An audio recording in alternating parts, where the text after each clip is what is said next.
Secret billionaire episode 27। शैली ने विपिन से शादी करने का ऐलान कर दिया। ये सुनकर अभिमान हैरान रह गया। अभिमान को लग रहा था कि शायद शैली को अपने किए पर पछतावा होगा और वो हाथ जोड़कर उससे माफी भी मांगेगी, लेकिन उसने तो एक बार भी अभिमान से माफी नहीं मांगी। शैली ने अचानक से विपिन के साथ शादी का ऐलान कर दिया है, जिसे सुनकर विपिन भी हैरान है, लेकिन सबसे ज्यादा खुशी भी उसी को ही है। शैली और विपिन की शादी की खबर ने पार्टी में मौजूद सभी लोगों को एक जोर का झटका दिया है। शैली अपनी और विपिन की शादी का ऐलान करके पार्टी छोड़कर चली गई। अभिमान भी गुस्से से पार्टी छोड़कर वहां से चला गया। अभिमान के जाते ही रोनिता भी वहां से चली गई। शैली की फैमिली भी वहां से चली गई। शैली की दादी माँ अभिमान के दादाजी के पास आई और बोली, मिस्टर सिंघानिया, मेरे हस्बैंड आपके बारे में बहुत बताया करते थे। उनकी बहुत ख्वाहिश थी कि हमारी फैमिली आपके साथ रिश्ता जोड़ सके। हम ऐसे इन बच्चों को अपनी जिंदगी बर्बाद करने नहीं दे सकते। आपको और मुझे मिलकर इन दोनों को समझाना चाहिए। शैली की दादी माँ की बातें सुनकर मिस्टर रुद्र सिंघानिया ने कहा, नहीं मिसेस भल्ला, मुझे नहीं लगता कि हमें इन दोनों को इनके मामले में बोलना चाहिए। दोनों मैच्योर हैं और दोनों को अपनी लाइफ के डिसीजन लेने का हक है। जबरदस्ती का रिश्ता ज्यादा वक्त तक नहीं टिकता और ये बात आप भी जानती हैं। इतना कहकर मिस्टर रुद्र सिंघानिया ने सभी गेस्ट की तरफ देखा और कहा, sorry ladies and gentleman, thank you for coming, the party is over. इतना कहकर मिस्टर सिंघानिया भी वहां से चले गए। पार्टी खत्म हो गई। अभिमान अपने रूम में पहुंचकर किसी सोच में गुम है। तभी उसके रूम का दरवाजा बजा। दादाजी उसके दरवाजे पर आए हुए हैं। अभिमान के दादाजी रूम के अंदर आए। दादाजी को देखकर अभिमान ने उनकी तरफ देखा और कहा, जी दादाजी, आपको कुछ काम है? मिस्टर रुद्र सिंघानिया ने कहा, अभिमान, कल तुम फाइनली शैली से डाइवोर्स ले रहे हो। ये तुम्हारा और शैली का आपसी मामला है, लेकिन फिर भी मैं कहूंगा एक बार फिर से सोच लो। दादाजी के कहने पर अभिमान ने कहा, नहीं दादाजी, अब सोचने जैसा कुछ नहीं बचा। मैंने आपके कहने पर शैली से शादी तो कर ली थी, लेकिन शादी को निभाने में नाकाम रहा। मुझे माफ कर दीजिए। इतना कहकर अभिमान अपने कमरे से बाहर चला गया। थोड़ी देर बाद अभिमान को रोनिता ने कॉल किया। अभिमान ने फोन उठाया और कहा, हेलो। हाँ रोनिता, बताओ कैसे फोन किया? रोनिता ने जवाब दिया, क्या तुम ठीक हो? अभिमान ने कहा, हाँ बिल्कुल, मुझे क्या होना है? रोनिता ने कहा, क्या हम कल मिल सकते हैं? अभिमान ने जवाब दिया, ऑफ कोर्स रोनिता, हम कल ऑफिस में मिलेंगे। इतना कहकर अभिमान ने फोन काट दिया। वही भल्ला मेंशन में दादी माँ शैली को डांट रही है।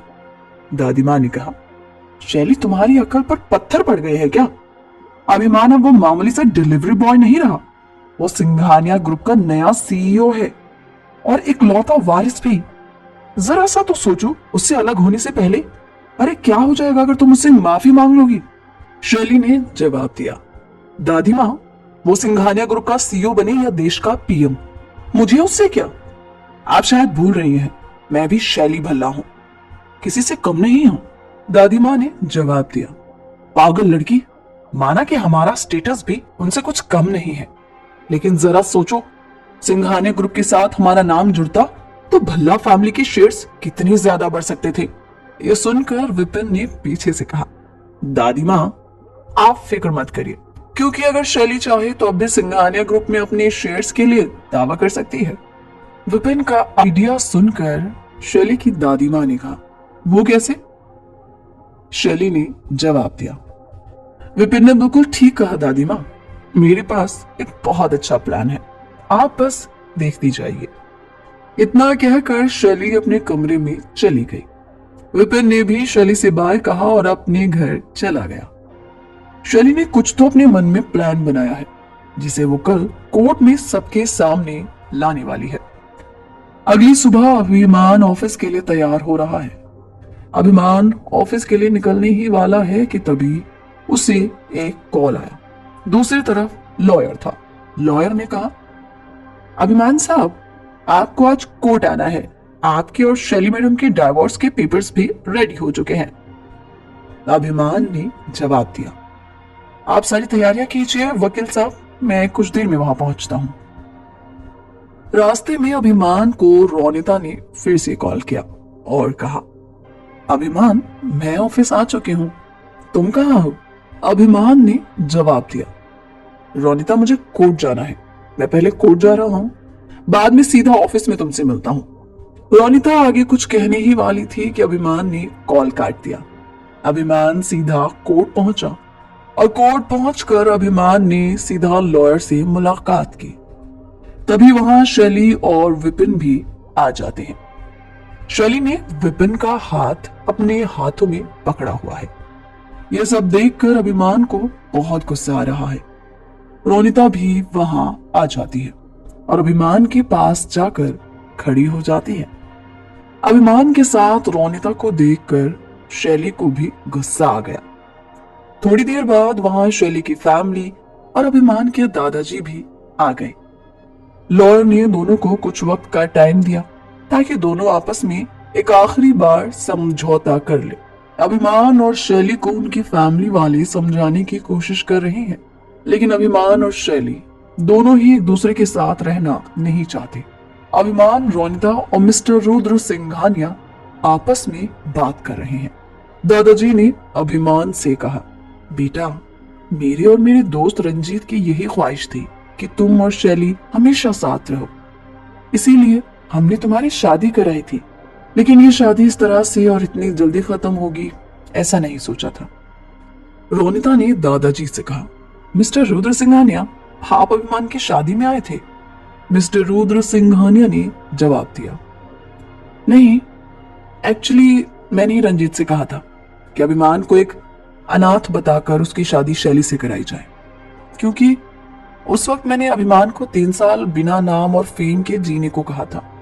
एक साधारण इंसान कैसी जिंदगी जीता है, अभिमान को रियलाइज कराने के लिए मैंने ऐसा किया था। लेकिन इन दोनों की शादी हमारे इस खेल का पार्ट नहीं थी, बल्कि हमारी दिली ख्वाहिश थी, पर मुझे नहीं पता था कि यही हमारी सबसे बड़ी गलती साबित होगी।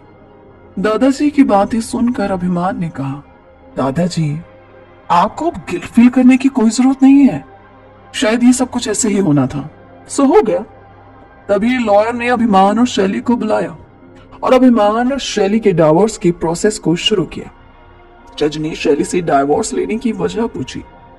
शैली कुछ कहती उससे पहले ही अभिमान ने कहा, डाइवोर्स की वजह मैं आपको बताता हूं, क्योंकि डाइवोर्स मैं लेना चाहता हूं। अभिमान अपनी बात कहता उससे पहले शैली भी बीच में बोल पड़ी, ऐसा बिल्कुल भी नहीं है, डाइवोर्स मुझे भी चाहिए, क्योंकि अब मैं इस मक्कार आदमी के साथ रहना नहीं चाहती। ये इंसान एक नंबर का झूठा है जिसने मुझे धोखा भी दिया है। अभिमान ने शैली की बातें सुनी और कहा, रियली? मैंने तुम्हें धोखा दिया है या फिर तुमने मुझे धोखा दिया है? अभिमान आगे कुछ कहने ही वाला है कि एक बार फिर से शैली ने उसे टोका और बोली, धोखा तुमने मुझे दिया है, ना सिर्फ अपनी पहचान छुपाकर, बल्कि शादीशुदा होते हुए भी अपनी पीए यानी मिस रोनिता के साथ छुपकर अफेयर भी चलाया है, और मेरे पास इसके सबूत भी हैं। शैली ने रोनिता और अभिमान के साथ की गई तस्वीरें जज को दिखाई। ये वही तस्वीरें हैं जो शैली की कहने पर विपिन ने ली थी, कभी रेस्टोरेंट में तो कभी ऑफिस में। रोनिता और अभिमान का एक दूसरे के साथ गले मिलने से लेकर हाथ पर हाथ रखने तक और हंस हंस कर चाय कॉफी पीने तक सारी तस्वीरें जज के सामने पेश कर दी गई। तस्वीरें दिखाने के बाद शैली और विपिन एक दूसरे को देखकर स्माइल देने लगे, तो वहीं रोनिता और अभिमान हैरान रह गए। अभिमान ने कहा, जज साहब, ये सब झूठ है, मेरे और रोनिता के बीच कुछ भी नहीं है, वो सिर्फ मेरी एक अच्छी दोस्त है और मेरी पीए भी, इसके अलावा और कुछ नहीं। अभिमान आगे कुछ कह पाता उससे पहले ही विपिन ने कहा, इन तस्वीरों में तुम्हारी और मिस रोनिता की दोस्ती का साफ पता चल रहा है। अभिमान, अब तो झूठ बोलना बंद करो। तस्वीरें देखकर और शैली की बातें सुनकर जज साहब ने अभिमान से पूछा, क्या शैली भल्ला सच कह रही है मिस्टर अभिमान? क्या आपने अपनी असली पहचान छुपाकर इनसे शादी की थी? अभिमान ने हाँ में सर हिलाया और अपनी सफाई में आगे कुछ कहना चाहा, लेकिन तभी जज साहब ने अपना फैसला सुना दिया। अभिमान और शैली की शादी में अब समझौते की कोई गुंजाइश नहीं बचती, इसीलिए ये कोर्ट मिसेस शैली को मिस्टर अभिमान से अलग होने की परमिशन देती है और साथ ही मिस्टर अभिमान को यह भी हुक्म देती है कि वो मिसेस शैली की डिमांड पर उन्हें सही एलुमनी दे। जज के सामने शैली बहुत मासूम और भोली भाली बन रही है। कोर्ट ने शैली से पूछा कि वो डाइवोर्स के बाद अभिमान से एलुमनी में क्या चाहती है, जिस पर शैली ने कहा, मैं अभिमान से उसकी प्रॉपर्टी का हाफ शेयर अपने नाम पर चाहती हूँ। ये सुनकर रोनिता, अभिमान और अभिमान के दादाजी हैरान रह गए। वहां मौजूद हर कोई शैली की इस डिमांड को सुनकर चौंक गया। क्या अभिमान शैली भल्ला की डिमांड पर अपनी प्रॉपर्टी का आधा शेयर दे देगा? जानने के लिए सुनते रहिए सीक्रेट बिलियनेयर। ये एपिसोड पसंद आया हो तो कमेंट करके जरूर बताइएगा। रोजाना रोमांचकारी एपिसोड फ्री में सुनने के लिए हमारे यूट्यूब चैनल सीरीज एफएम को अभी सब्सक्राइब और ज्वाइन करें। नोटिफिकेशन के लिए बेल आइकन को प्रेस करना मत भूलिएगा।